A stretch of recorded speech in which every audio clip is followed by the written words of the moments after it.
Okay, we just finished our first full game of a GNC. Sophia, what did you think? I loved it. 2 thumbs up. There was no point during this game that I felt like a turn was obvious or on autopilot. It seemed like I pretty much always had interesting choices to make. It was interesting that every single card has a different effect and that the game board changes very rapidly, and I loved trying to adapt to that. It feels like all of us had special abilities that were kind of overpowered, and that's also amazing. But yeah, Sounds like a Carl Chuddick game. Garrett, what did you think? I think that in innovation, there's a way out of everything. And I really like that. I really like that about innovation, because you can be backed up into a ridiculous corner and behind by 6 achievements, and then suddenly end the game by drawing to age 11, for example. Innovation is very swingy and can be very unpredictable, and there's a solution to monkey wrench pretty much everything.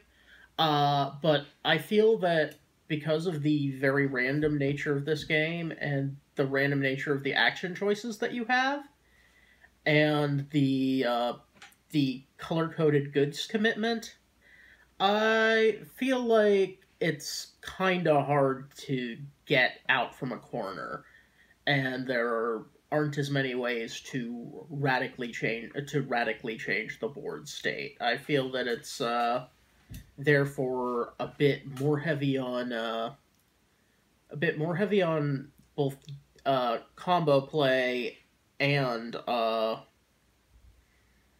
programming at the same time, and that's a weird combination, because games that are heavy on combo play can usually create very heavy swings very quickly, and I feel that there's less of that going on.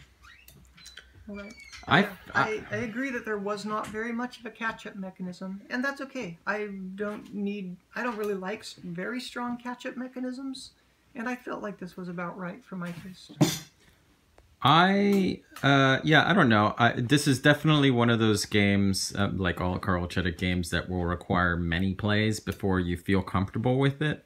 And it's one of those games where, you know, knowing the cards and knowing what's possible and knowing the combinations and being able to chain properly. Again, Glory to Rome was my favorite game for, you know, the first several years of my gaming life.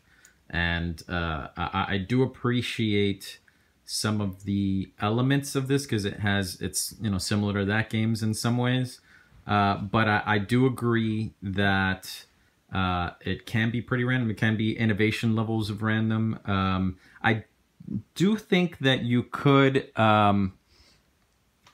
catch up, though. I feel like there are combos that you can make that can change the board drastically. Like there were points where Sophia did things to counter things that I did that just removed half of the islands from the board. And there were things that if I had done it properly, I could have taken half of Sophia's goods. Right, and I got lucky on that one because I flipped the timber for piracy. Yeah, and so I feel like there's definitely, like, if I knew the game better, if I knew how to do that combination better, I feel like I could have definitely, and that's a huge swing. If I take 1 or 2 of your goods, I mean, you got 9 points from 3 cards, right? That is true. If I remove 1 of those or 2 of those, that's a substantial amount. Right. So I feel like there is definitely the possibility to. It's a very swingy game. Obviously, it's a Carl Chuddick game. It's gonna have that element to it. I do feel like getting more familiar with the game will help with that. It's fine. I mean, I'll play it again, and I definitely feel like it needs to be played multiple more times. Yeah. It's not, you know, I'd still rather play, obviously, Glory to Rome. I think that's a gold standard, or you know, Impulse, or any number of other things. But it's fine for what it is. Certainly, you know, can't really. It needs definitely a lot of. It's definitely rough around the edges. It definitely needs work with the text. A lot of the card text is really needs work. I feel like the player aids and the graphic design needs a lot of work. The big issues that I have are multiple times I had to remember what the what the different resources are relative to their colors. So that would have been helpful. But a lot of that stuff can be fixed. The main mechanisms are, they're clever. They're, Chuddick level clever, and I'm sure with more experienced play, like there's some depth in there that we can have. I do have one specific mechanical complaint, and that's that I do not like the way discarding quests work, because it already feels a little bit bad to take only like half of your action to save a quest for later. And then when you do the quest, you're again taking only kind of half of an action. And that's bad enough, but if you decide you don't want that quest, it takes an entire turn to just discard your quest and do nothing else with it. I think it would be a huge improvement to be able to just replace a quest.